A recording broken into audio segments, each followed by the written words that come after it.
மற்ற ராசிகளோட இவங்களுக்கு ஒரு தனித்துவம் ஜாஸ்தி. நீங்கள் எல்லா லைனாக இல்லைங்க அப்படின்னா துளாராசி மட்டும் தனியாக போயிடுவாங்க. ஏன்னா அவங்களுக்கு சிந்தனை தனி.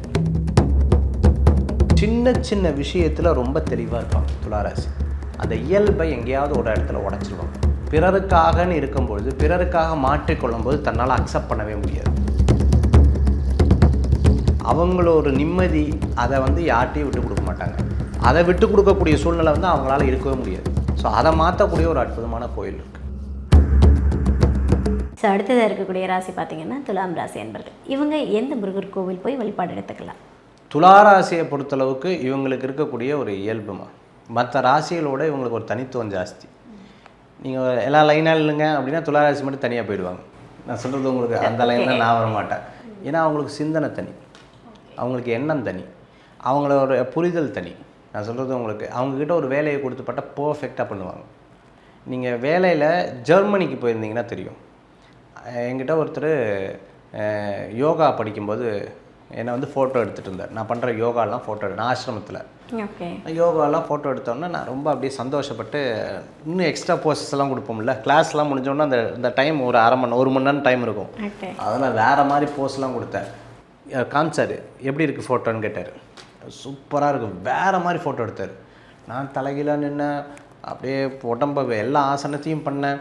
உடனே அவர் கேட்டோன்னே இதெல்லாம் காமிச்சிக்கிட்டே இருந்தார். இப்போ நம்ம ஃபோட்டோ நம்ம ரசிப்போமா இல்லையா? கண்டிப்பாக. இதில் எந்த ஃபோட்டோலாம் உனக்கு ரொம்ப பிடிச்சதுன்னு கேட்டார். நான் எல்லா ஃபோட்டோவும் ரொம்ப பிடிச்சதுன்னு செலக்ட் பண்ணேன். எந்த ஃபோட்டோலாம் உனக்கு மீடியமாக பிடிச்சதுன்னு கேட்டார். இந்த ஃபோட்டோலாம் மீடியமாக பிடிச்சதுன்னு. எந்த ஃபோட்டோ சுமாராக இருக்குதுன்னு கேட்டார். இந்த ஃபோட்டோலாம் சுமாராக இருக்குன்னு. ஓகே, இந்த ஃபோட்டோலாம் எனக்கு வாட்ஸ்அப்பில் அனுப்பிச்சி விட்றீங்களான்னு கேட்டதுக்கு என்ன தெரியுமா சொன்னார் அவர்? அனுப்பிச்சி விட்றேன்னு சொல்லிட்டு ஒரு பேப்பர் எடுத்து நீட்டினார். என்னன்னு கேட்டிங்கன்னா அதில் கான்ட்ராக்ட் எதெல்லாம் ரொம்ப பிடிச்சதோ அந்த ஃபோட்டோக்கெல்லாம் வருஷமான நீ இவ்வளோ பேமெண்ட் கொடுத்தா இப்போ இவ்வளோ பேமெண்ட் கொடுக்கணும், வருஷமான இவ்வளோ பேமெண்ட் கொடுக்கணும். ஆனால் நீ அதை ஃபேஸ்புக்லேயோ இல்லைன்னா சோஷியல் மீடியாலேயோ போடக்கூடாது. ரெண்டாவது, மீடியமாக உனக்கு பிடிச்சது இல்லையா, அதுக்கு இவ்வளோ பேமெண்ட்டு. நீ இந்தந்த எது நீ போடுவேன்ற ஒரு 3 எண்ணத்தை நீ செலக்ட் பண்ணிக்கலாம். எந்தெந்த சோஷியல் மீடியாவில் போடுவேன்னு 3 எண்ணத்தை தான் செலக்ட் பண்ணோம். வேறு எதுலையாவது போட்டால் கான்ட்ராக்ட் இதாகிடும். எதெல்லாம் ஸ்மார்ட்டாக இருக்கும் நீ எதில் வேணால் போட்டுக்காத, ஆனால் அதுக்கு இவ்வளோ காசு கொடுக்கணும் நீ வருஷமானா இப்படின்னாரு.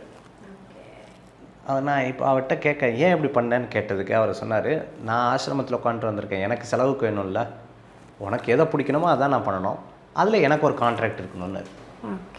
ஸோ சின்ன சின்ன விஷயத்தில் ரொம்ப தெளிவாக இருப்பாங்க துளாராசி. அந்த இயல்பை எங்கேயாவது ஒரு இடத்துல உடச்சிருவாங்க. தனக்காக வாழாமல் பிறருக்காகன்னு ஒரு இடத்துல அவங்க வாழும்பொழுது, பிறருக்காகன்னு இருக்கும்பொழுது, பிறருக்காக மாற்றிக்கொள்ளும்போது தன்னால் அக்செப்ட் பண்ணவே முடியாது. நம்ம இப்படி இருக்கோம், இவங்கெல்லாம் ஏன் இப்படி இருக்காங்கன்னு தோணும் அவங்களுக்கு. அந்த ஒரு அவங்களால அதை தீர்க்க முடியாது. அந்த அவங்களுக்கு உண்டான சுய இயல்பு, அவங்கள புரிந்து கொள்ளக்கூடிய ஒரு தன்மை, அவங்களோட நிம்மதி, அதை யார்ட்டையும் விட்டு கொடுக்க மாட்டாங்க. அதை விட்டு கொடுக்கக்கூடிய சூழ்நிலை அவங்களால இருக்கவே முடியாது. அவங்களால அப்படியே ரொம்ப வருத்தப்பட்டு இருப்பாங்க. ஸோ அதை மாற்றக்கூடிய ஒரு அற்புதமான கோயில் இருக்குது. அதில் திருப்பி அவங்களுக்கு ஒரு நிம்மதி, திருப்பி அவங்களுக்கு ஒரு பெரிய சந்தோஷம், பெரிய ஒரு ஆனந்தம். அப்பாடா நம்ம ஜெயிச்சோண்டா, எனக்கு ஒரு அளவுக்கு மனசு இயல்பாக இருக்கும் அப்படிங்கிற இடத்துக்கு ஒரு கோயில் இருக்குது. எங்கே சார்? இந்த கோயிலில் இப்போ தான் ஒரு வெள்ளி தொட்டில், தங்க தொட்டில் வெள்ளி தொட்டில் ரொம்ப அற்புதமான கோயில். அந்த கோயிலில் வேலு தான் ரொம்ப முக்கியமான ஒரு கோயில். அவ்வை பிராட்டிகிட்டே கேள்வி கேட்ட ஒரு கோயில் அந்த கோயில். அந்த கோயிலில் தான் ஒரு அந்த பழம் சுட்ட பழம் வேணுமா சுடாத பழம் வேணுமான்னு பழமுதிர்ச்சோலை. ஓகே, அற்புதமான கோயில். மேலே ரக்காயம்மன் சொல்லிட்டு அம்மன் இருப்பாங்க. ரொம்ப அற்புதமான கோயில். அங்கே போயிட்டு வந்தாங்கன்னா அவங்க சூப்பராக மன நிம்மதிக்கு ஒரு அற்புதமான கோவிலாக இருக்கும் துலாம் ராசி என்பவர்களுக்கு. Super sir. பொதுவாகவே முருகப்பெருமானுடைய வழிபாடு அப்படிங்கிறது கௌமாரம்னு சொல்லுவாங்க. ஒவ்வொரு தெய்வத்துக்கும் ஒவ்வொரு வழிபாட்டு முறைகள் இருக்குது. விநாயகருக்கு வழிபாடு பண்ணுறது கானாபத்தியம்னு சொல்லுவாங்க. சிவபெருமான வழிபாடு பண்ணுறது சைவம்னு சொல்லுவாங்க. பெருமாளுக்கு வழிபாடு பண்ணுறது வைணவம். அம்பாளை வழிபாடு பண்ணுறது சாக்தம். முருகப்பெருமான வழிபாடு பண்ணுறது கௌமாரம். இந்த கௌமார வழிபாடுங்கிறது சாதாரண வழிபாடு கிடையாது. இன்றைக்கி உலக பக்தர்கள்னு சொல்லுவாங்கள்ல, அதில் விநாயகப் பெருமானை வழிபடுபவர்கள் நிறையா இருப்பாங்க. அதே மாதிரி உலக பக்தர்கள்னு சொன்னால் யாரெல்லாம் தமிழராக இருக்கோ அத்தனை பேரும் பார்த்திங்கன்னா முருகனை வழிபடுவாங்க. ஏன்னா தமிழ் கடவுளாக முருகப்பெருமான். இன்றைக்கி ஹிமாலயாஸில் பார்த்திங்கன்னா கார்த்திகேயன் திருக்கோயில் இருக்குது. எல்லா ஊர்கள்லேயும் முருக பக்தர்கள் அதிகம். தைப்பூசம் பார்த்திங்கன்னா மலேசியாவில் பத்திகேஃபில் பார்த்திங்கன்னா முதுகில் அழகு குத்திண்டு அவ்வளோ சிறப்பாக வழிபாடு பண்ணுறாங்க. இன்றைக்கி நம்ம பார்க்கக்கூடிய ஆலயங்கள் 12 ராசி, இந்த ராசிக்குண்டான கஷ்டங்கள் என்ன, இந்த ராசி என்னென்ன ஒரு சின்ன சின்ன இதில் படுறாங்க, அதுக்கு இந்த கோயிலுக்கு போயிட்டு வந்தால் லைஃப் மாறுமா அப்படின்னு 12 கோயில் முருகப்பெருமானுடைய கோயிலில் வந்து நம்ம பார்க்க போகிறோம். Okay sir.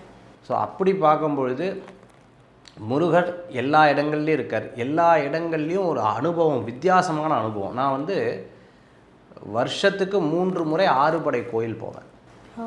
அந்த ஆறுபடை கோயிலில் நிறைய நம்மளுடைய தெரிந்தவர்கள் அன்பர்கள்லாம் கூட்டிகிட்டு போவேன். அப்படி போகும்பொழுது சென்னையிலேருந்து ஆரம்பித்து ஃபஸ்ட்டு திருச்செந்தூர் போவோம். திருச்செந்தூர்லேருந்து அப்படியே திருப்பரங்குன்றம், அப்படியே ஒவ்வொரு கோயிலாக வருவோம். நீங்கள் ஒவ்வொரு கோயிலையும் உட்காந்து நல்ல தியானம் பண்ணியிருக்கேன். ஒவ்வொரு கோயிலையும் ஒவ்வொரு அனுபவம், ஒவ்வொரு கோயிலையும் ஒவ்வொரு விதமான சக்தி, ஒவ்வொரு விதமான ஒரு இயக்கம், ஒவ்வொரு விதமான மாறுதல், ஒவ்வொரு விதமான அனுபவத்தை முருகப்பெருமான் கொடுக்குறாரு. நான் பழனியில் போய் உட்கார்ந்து போகர் சித்தர் சந்நிதியில் போய் உட்காரும்பொழுது ஒரு விதமான உடல் மாற்றமும் ஒரு விதமான உணர்வுகளும் மாறுது. அதே சுவாமி மலையில் உட்காரும்போது வேறு விதமான தன்மைகள். என் கூட வந்தவங்க கல்யாண விஷயத்துக்காக வந்திருக்காங்க.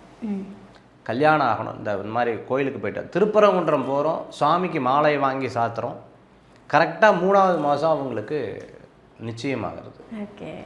அதே சமயத்தில் திருச்செந்தூருக்கு போகிறோம், தீராத பிரச்சனைமா, அவங்க வேலையில் சாதாரண பிரச்சனை இல்லை, கொடுமையான பிரச்சனை.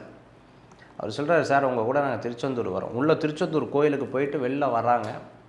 கரெக்டாக 2 மந்த்ஸில் பார்த்தீங்கன்னு சொன்னால் ஏற்கனவே வேலை இருந்த இடத்துல அவங்கள திருப்பி கூப்பிட்டு நல்ல நிலையில் இப்போ ராஜா மாதிரி இருக்காருன்னு சொல்லுவாங்கள்ல, அந்த மாதிரி நல்லா இருக்கார். ஓகே. இதெல்லாம் என்ன அதிசயம் அப்படின்னு கேட்டிங்கன்னா, அந்த சன்னிதானம் லைஃப்பில் ஒரு பெரிய மாற்றத்தை ஏற்படுத்துதுமா. கண்டிப்பாக. கிருபானந்த வாரியார் வந்து ரொம்ப அழகாக சொல்லுவார், வயலூர் முருகப்பெருமானை சொல்லாத இடமே கிடையாது. அவருக்கு அத்தனை முருகர் கோயிலும் அத்துப்படி. ஆனால் வயலூர் எம்பெருமானை எல்லா இடங்கள்லையும் போய் சொல்லுவார். அந்த எம்பெருமானை கூடவே கூட்டிகிட்டு போவார். அந்த மாதிரி ஒவ்வொரு மனிதன் வாழ்க்கையிலையும் ஒரு பெரிய மாற்றத்தை தந்தவர் முருகப்பெருமான். கண்டிப்பாக.